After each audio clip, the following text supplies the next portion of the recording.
Good morning to all. Last class we have discussed about the apportionment to production as well as other service department under that non-reciprocal basis and reciprocal basis.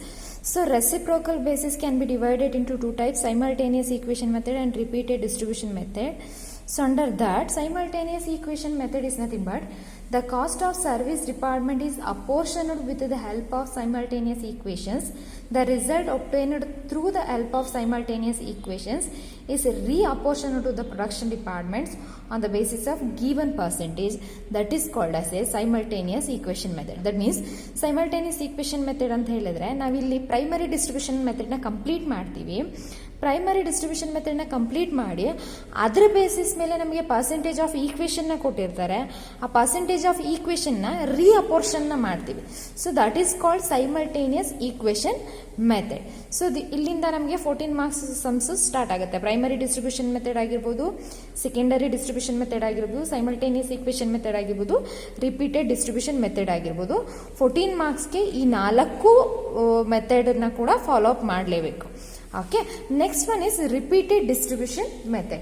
Repeated distribution method is nothing but after the transfer of overheads as per primary distribution summary to the respective departments, the service department expenses are reapportioned to the production departments as well as the other service department on the basis of agreed to the production department on the basis of agreed percentage. This is called as a repeated distribution method. ಅಂದ್ರೆ simultaneous equation method ಅಲ್ಲಿ ನಾವೇನ್ ಮಾಡ್ತೀವಿ, production department ಇಂದ service ಡಿಪಾರ್ಟ್ಮೆಂಟ್ಗೆ so ಏನು over head cost ಇರುತ್ತೋ ಅದನ್ನ ಅಪೋರ್ಷನ್ ಮಾಡಿರ್ತೀವಿ. Repeated distribution method ಅಲ್ಲಿ ಸರ್ವಿಸ್ ಡಿಪಾರ್ಟ್ಮೆಂಟ್ ಇಂದ ಪ್ರೊಡಕ್ಷನ್ ಡಿಪಾರ್ಟ್ಮೆಂಟ್ಗೆ, ಓಕೆ, ಸರ್ವಿಸ್ ಡಿಪಾರ್ಟ್ಮೆಂಟ್ ಇಂದ ಪ್ರೊಡಕ್ಷನ್ ಡಿಪಾರ್ಟ್ಮೆಂಟ್ಗೆ ಅಂಡ್ ಸರ್ವಿಸ್ ಡಿಪಾರ್ಟ್ಮೆಂಟ್ ಇಂದ ಎಗೇನ್ ಸರ್ವಿಸ್ ಡಿಪಾರ್ಟ್ಮೆಂಟ್ಗೆ ಅಪೋರ್ಷನ್ಮೆಂಟ್ ಅನ್ನ ಮಾಡ್ತೀವಿ. ಸೊ ಅದನ್ನ ನಾವೇನಂತ ಕರಿತೀವಿ, ರಿಪೀಟೆಡ್ ಡಿಸ್ಟ್ರಿಬ್ಯೂಷನ್ ಮೆಥಡ್ ಅಂತ ಹೇಳಿ ಕರಿತೀವಿ. So and the main concept of repeated distribution method is this process is repeated until the figures of service departments are exhausted or become too small which is not possible for further apportionment. Still ನಾವು ಅಲ್ಲಿವರೆಗೆ ನಾವೇನ್ ಮಾಡ್ತೀವಿ, repeated distribution ಮೆಥಡ್ನ ಮಾಡ್ತಾ ಹೋಗ್ತೀವಿ. ಅಂದ್ರೆ so ನಾವೇನು divide ಮಾಡ್ತೀವಿ ಅದು ಪಾಸಿಬಲ್ ಎಲ್ಲಿವರೆಗೂ ಫರ್ದರ್ ಸ್ಮಾಲ್ ಅಪೋರ್ಷನ್ ಬರೋವರೆಗೂ ಎಲ್ಲಿವರೆಗೂ ಪಾಸಿಬಲ್ ಆಗುತ್ತೋ ಅಲ್ಲಿವರೆಗೂ ಕೂಡ ನಾವೇನ್ ಮಾಡ್ತೀವಿ, ರೀಅಪೋರ್ಷನ್ ರಿಪೀಟೆಡ್ ಡಿಸ್ಟ್ರಿಬ್ಯೂಷನ್ ನ ಮಾಡ್ತಾನೆ ಹೋಗ್ತೀವಿ. So that is called A repeated distribution method. Okay, so ಇಲ್ಲಿಂದ ನಿಮ್ಮ ಪ್ರಾಕ್ಟಿಕಲ್ ಸ್ಟಾರ್ಟ್ ಆಗುತ್ತೆ. ನಾವಿಲ್ಲಿ 4 ಮೆಥಡ್ ಅನ್ನ ಮಾಡ್ತೀವಿ. So this is the 4th chapter part 1. So okay, 4th chapter ಅಲ್ಲಿ 2 ರೀತಿಯಾದಂಥ 14 ಮಾರ್ಕ್ಸ್ ಸಮ್ಸ್ ಬರುತ್ತೆ. ಫಸ್ಟ್ ಒನ್ ಬಂದು primary distribution summary, simultaneous equation method, repeated distribution method and secondary secondary R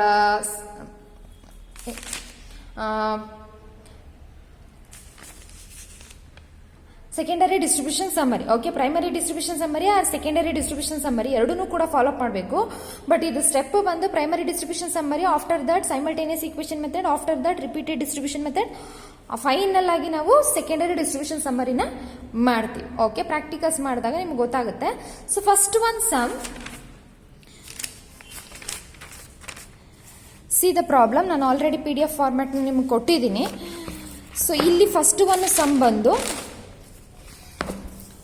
ನೋಡಿ. So ಇದನ್ನು ನೀವು ಪ್ರಾಕ್ಟಿಕಲ್ಸ್ ನಾನು ಏನು ಸಮ್ ಕೊಟ್ಟಿದ್ದೀನಿ ಆ ಸಮ್ಮನ್ನ ಬರ್ಕೊಂಡು ನಾನು ಏನು ಎಕ್ಸ್ಪ್ಲನೇಷನ್ ಮಾಡ್ತೀನಿ. ಸೊ ಅದರ ಪ್ರಕಾರ ನೀವು ಮಾಡ್ತಾ ಹೋದರೆ ನೀವು ಈಸಿಯಾಗಿ ಫೈಂಡ್ ಔಟ್ ಮಾಡ್ಬೋದು. So first one, the following information is supplied from the costing records of a company. These are the expenses or these are the indirect expenses. First one is rent 2000, maintenance 1200, depreciation 900, lighting 200, insurance on stock 1000, employers contribution to PF provident fund 300, energy 1800, supervision 3000. These are the indirect expenses. So these are the base to apportion the these are the activities ಅಂತ ಹೇಳಿದ್ರೆ ಇವು ಒಂದು indirect ಅಥವಾ supplementary cost ಆಗಿರುತ್ತೆ. So ಈ total cost ಏನಿರುತ್ತೆ ಈ base ಮೇಲೆ ನಾವೇನ್ ಮಾಡ್ತೀವಿ, ಅಪೋರ್ಷನ್ ಮಾಡ್ತಾ ಹೋಗ್ತೀವಿ. ಸೊ ಬೇಸಿಸ್ ಆಫ್ ಅಪೋರ್ಷನ್ಮೆಂಟ್ ಕೂಡ ಕೊಟ್ಟಿರುತ್ತೆ. These are the indirect cost. Okay, so ಇದ್ರ ಮೇಲೆ ನಾವೇನ್ ಮಾಡ್ತೀವಿ, ಅಪೋರ್ಷನ್ ಮಾಡ್ತೀವಿ. ಫಸ್ಟ್ ಒನ್ ಸಮ್ ಅಲ್ಲಿ ನಾವು only calculate the primary distribution summary ಅಂತ ನೋಡೋಣ. ಆ ಒಂದು ಇಂಡೈರೆಕ್ಟ್ ಕಾಸ್ಟ್ಗಳನ್ನ ಅಪೋರ್ಷನ್ ಮಾಡೋದಕ್ಕೆ ನಮಗೆ ನೆಸೆಸಿಟಿ ಇರುವಂತ ಬೇಸಸ್ ಯಾವುದು ಅಂತ ನೋಡೋಣ. Particulars, floor space, they are given the 4 department, department A, department B, department C, department D. These are the production departments. Okay. Floor space 150, 110, 90, 50. Number of workers 24, 16, 12, 8. Total direct wages 8,000, 6,000, 4,000, 2,000. Cost of machinery 24,000, 18,000, 12,000, 6,000. Stock of goods 15,000, 9,000, 6,000. Department D is nil.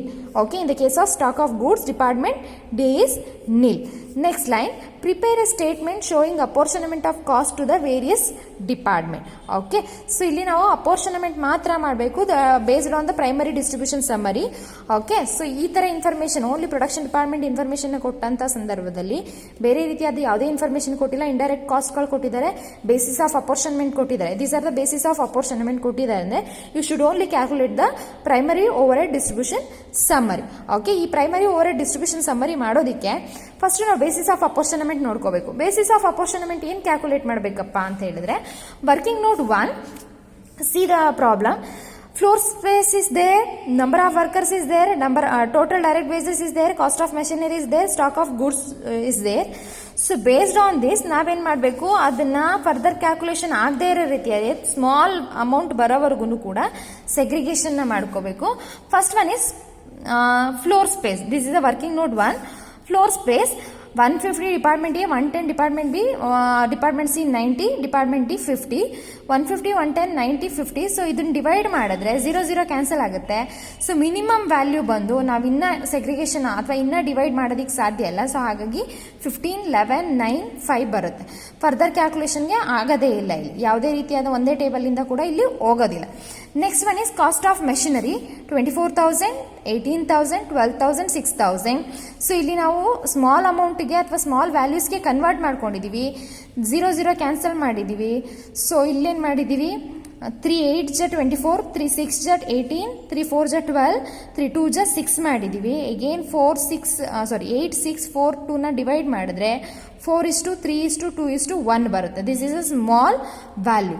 ಅದೇ ರೀತಿ stock of goods 15,000, 9,000, 6,000 ಇದೆ. Cancel ಮಾಡಿ 0ನ 5:3:2ಗೆ ನಾವು convert ಮಾಡ್ಕೊಂಡಿದ್ದೀವಿ. 3 5 ಜ 15, 3 3 ಜ 9, 3 2 ಜ 6 ಆಗುತ್ತೆ. 5:3:2 ಆಗುತ್ತೆ.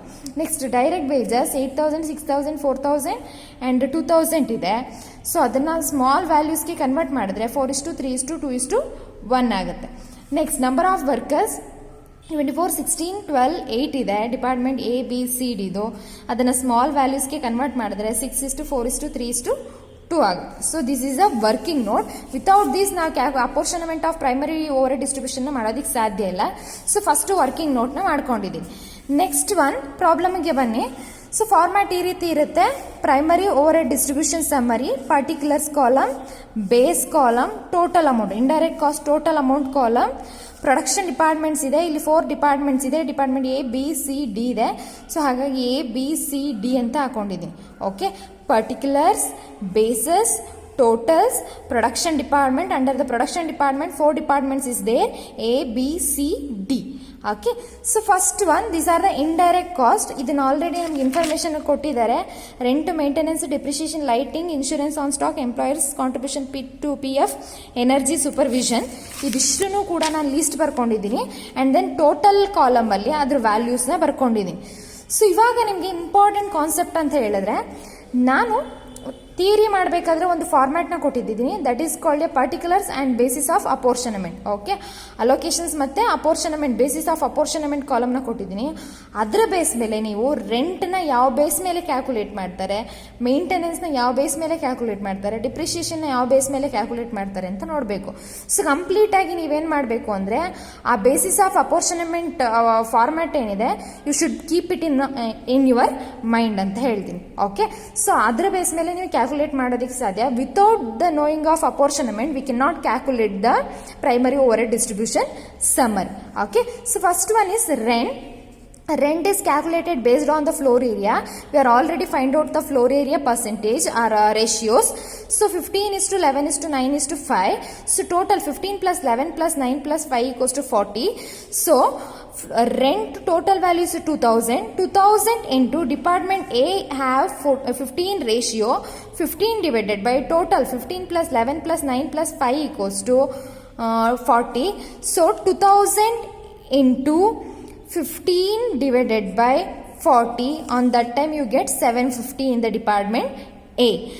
And next B is 2000 into 11 divided by 40 equals to, on that time you get 550. C, 2000 into 9 divided by 40 equals to 450. Department D, 2000 into 5 divided by 40 equals to 250. Okay, this is the rent. Next one is maintenance. Maintenance always portion based on the cost of machinery. We are already find out the cost of machinery percentage. So cost of machinery percentage is 4:3:2:1. Write down the 4:3:2:1 in the base column. So 4:3:2:1 equals to 10. 1200 is the maintenance charges. 1200 into 4 divided by 10 equals to 480. 1200 into 3 divided by 10 equals to 360. 1200 into 2 divided by 10 equals to 240. 1200 into 1 divided by 10 equals to 120. Next one is depreciation. Depreciation always calculated based on the capital value of the asset or cost of the machinery. In this, asset is cost of machinery. So cost of machinery, the percentage of cost of machinery is 4:3:2:1. So 4:3:2:1, write on the 4:3:2:1 in the under the base column. So total depreciation cost is 900. 900 into 4 divided by 10 equals to 360. Department A.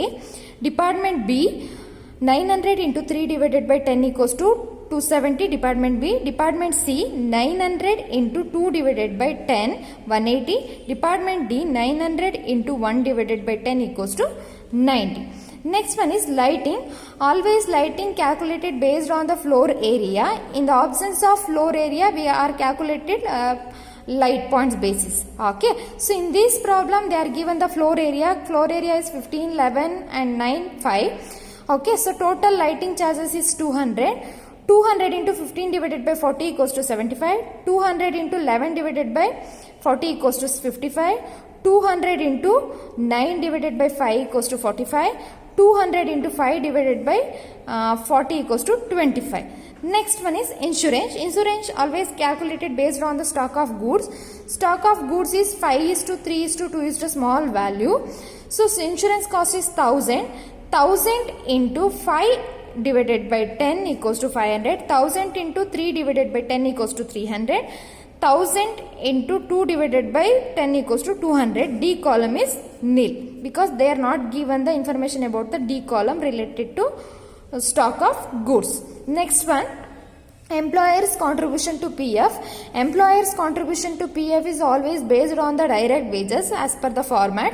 So direct wages is 4:3:2:1. Okay, so total value is 300. 300 into 4 divided by 10 equals to 120. 300 into 3 divided by 10 equals to 90. 300 into 2 divided by 10 equals to 60. 300 into 1 divided by 10 equals to 30. Next one is energy. Energy always based on the cost of machine or value of the asset. So value of the asset is 1800. 1800 into 4 divided by 10 equals to 720. 1800 into 3 divided by 10 equals to 540. 1800 into 2 divided by 10 equals to 360. 1800 into 1 divided by 10 equals to 180. Last one is supervision cost. Supervision cost always calculated based on the number of workers or number of employees worked in the organization. So number of employees is 6:4:3:2, total 15 workers ratio.